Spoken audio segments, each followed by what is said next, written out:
Hey guys, welcome back to my channel. I wanted to share today the books that I read in October and November. I sort of talked about the books I read in October in my different vlogs throughout the week, but I wanted to just quickly wrap them up with a few thoughts. So let's get started. So first, there was Life After Life by Jill McCorkle. Jill McCorkle is a Hollins alumna, and this book is basically about small town life. So it's about a bunch of people who live or work in this nursing home or kind of spend time around this nursing home.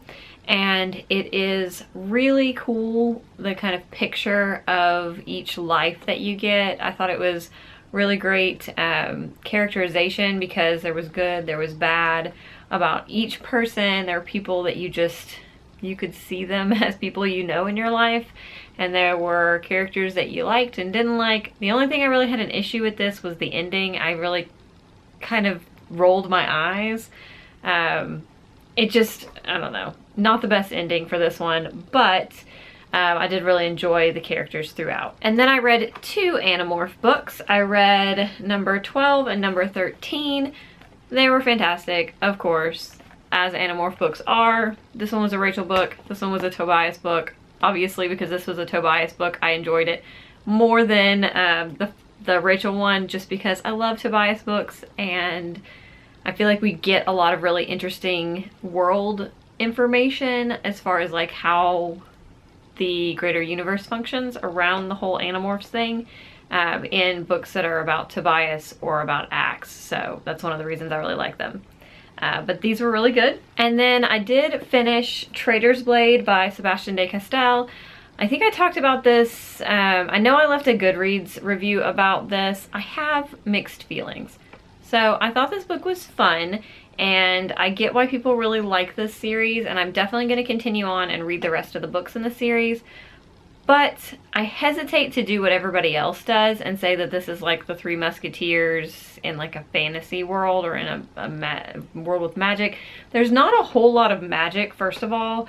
And second of all, the beauty of the Three Musketeers is the camaraderie and the friendships and the banter between the four characters. And about 70% of this book is spent with just Falkio. And while I thought he was a great and dynamic character, the parts I enjoyed about the book was when the three of them were together and their banter. I thought that was very Three Musketeers-y. But the book itself just, it felt like it dragged, and the part where they're in this Reju, this city, I was like, can we be done with this yet? I just want to rejoin the others. And it was just sort of, it was okay. I didn't love it, I didn't hate it, but I will continue on with the next ones. I think somebody did tell me that there is more banter and the three of them together in the next book, so I look forward to that. I read this, which is beautiful and adorable, and I love it. This is Jen Campbell's book, Franklin and the Flying Bookshop, and it is a beautiful children's book with beautiful illustrations, and I treasure this and look forward to being able to read this to my children someday. And then another Jen Campbell book that I picked up this, I picked this one up in November, and that is the Bookshop book by Jen Campbell. And this one I picked up for nonfiction November. Went through and read the first few chapters of some different nonfiction books in my collection, and this is the one that just captivated me, and it was so much fun. As you can see, I tabbed all throughout it, and I actually ran out of flags because I only put a limited number of them inside of the book, and I ended up finishing this on the plane on the way home from Canada. And so I ran out of flags, so there's some in the back section that I didn't get to flag. So I'll probably go back and do that. But so many bookshops that I want to visit now, and even more than ever, I want to open my own bookshop someday, because just the stories of the people how they came to be bookshop owners and their lives after they became bookshop owners, and just the different variety and ideas and the way that they engage their community, all of that was just super inspiring. So yes, I loved this so much. And I got to, so I read the section on Canada on my way to Canada, and then I got to go to one of the bookshops that was mentioned in here, and that was a lot of fun. Speaking of bookshops that I visited in Canada, this is a book that I bought while I was there. This is Cattails for Mariette by Michael Brown, and this is such a beautiful book. So it's adorable, it's heartfelt, it's just all of the things. So if you are a cat lover, I urge you to pick this book up because you will love it. It's basically the story of, well, and the guy in the story's name is Michael, and then there's something in the back that makes it sound like this is a true story, but I feel like I read that it was fiction, so I'm not really sure if it's fiction or nonfiction, but basically it's about this guy and how he ends up going to visit someone that was kind of an acquaintance of his at the hospital, and she's dying of cancer, and he gets to talking to her and finds out that the one regret she has in life is that she never owned a cat, because she's a cat person at heart, but she never had a cat.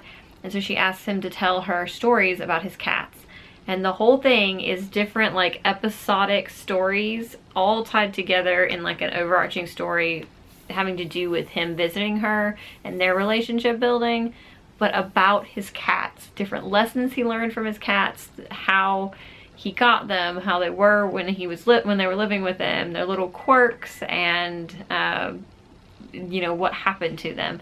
It is so cute, and I can definitely see myself reading this again. 5 stars for sure. I loved this. The next book I read was the first book in the Fits in the Fool trilogy, so the last trilogy in the Realm of the Elderlings arc, and I can't say a whole lot, I feel like, because it is the last trilogy in this arc, so I don't want to give spoilers for anything else, but I don't know, not my favorite trilogy so far. I enjoyed the first book. I listened to it on audiobook, which is what I've done with all the rest of them.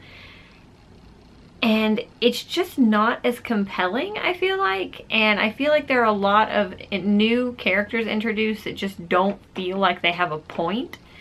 And I'm kind of curious how this is all going to tie in.